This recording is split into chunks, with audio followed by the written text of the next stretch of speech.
So we're gonna get a coffee now. Good, man, because it's freezing. Northern Quarter, a lot of places to get nice cup of coffee. I come quite often here. We are in the Northern Quarter, so this is an area where we have almost everything. We've been in the vinyl record shop and we've been in the gallery, which is not far from here. And they have so many cool places like this. Just come here, grab a cup of coffee and just relax a little bit before you come to work for dinner. And there's no restrictions on drinking coffee for you. You can drink it on match day, you can drink it before a game. I actually drink it on match day before the games. We have the last meal before the game, 3 hours before. So after that meal, we normally get a coffee in the hotel, and then sometimes when we get into the stadium, another one. So right. Yeah, it helps you to be more ready for the battle. What trait from a Manchester United player would you like to have the most? I think we've got a good mix of qualities in the dressing room. Yeah. So for example, if I've had, Zlatan's physical ability and flexibility, the way he puts the legs and he smells goals, the resistance and as well physical and talent of Paul, I think he's a complete midfielder, you know. He's got everything to succeed. The 1-against-1 from Anthony Martial is fast, he's quick, he takes the ball so into his feet, no, with no problems. The speed of Marcus Rashford is like,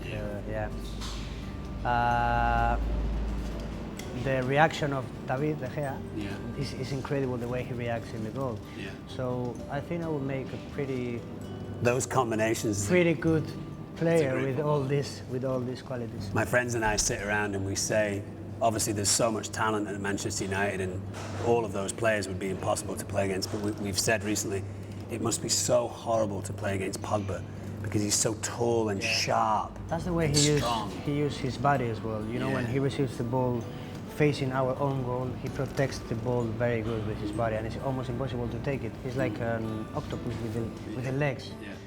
What would you think is the most important skill or part of football to learn for a casual footballer? Someone like me. I play with my friends at the weekend. Yeah. Nothing serious. It's very important that you find a good place close to the goal where the ball is gonna go and then you put it in. That's what is the most important thing in football. So positioning. Positioning, especially to score. Positioning in the box. Other than that, stay away from quicks, travels and things like that, but position is very good in football because it allows you, even if you are not so quick, if you are not so strong or so tall, it allows you to be quicker in your mind and then to know what to do with the ball before you have it, and that's very important. So if you try to think what you're going to do with the ball before you have it, then once you have it, you do it quicker, then the defender cannot reach you. Right. But stick to the goal thing, close to the goal, and then when the ball goes there, just put it in, and it's very successful.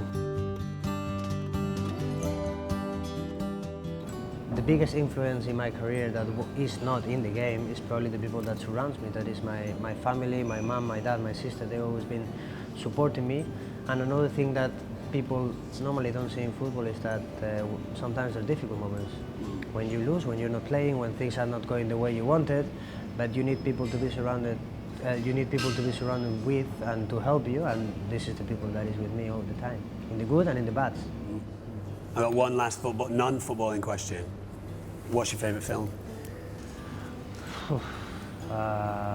Lord of the Rings. It's a good answer. It's a good answer. You know, I told you before, I like Woody Allen, I like Wes Anderson, I like Stanley Kubrick.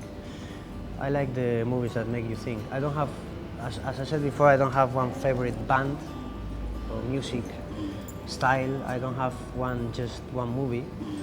But speaking about you and speaking about the movies that you've been on, obviously all of the Lord of the Rings are movies that take you to a different place. I was telling you that before. I'm sure it was fun to make, but it's even funnier to watch. So. It's a long time ago now. 20 years ago now. 20 years ago. It's yeah. Well. Yeah, we're getting old, right? We are getting old, unfortunately. Yeah. Pleasure to Splendid. meet you. Thank you for Thanks, man.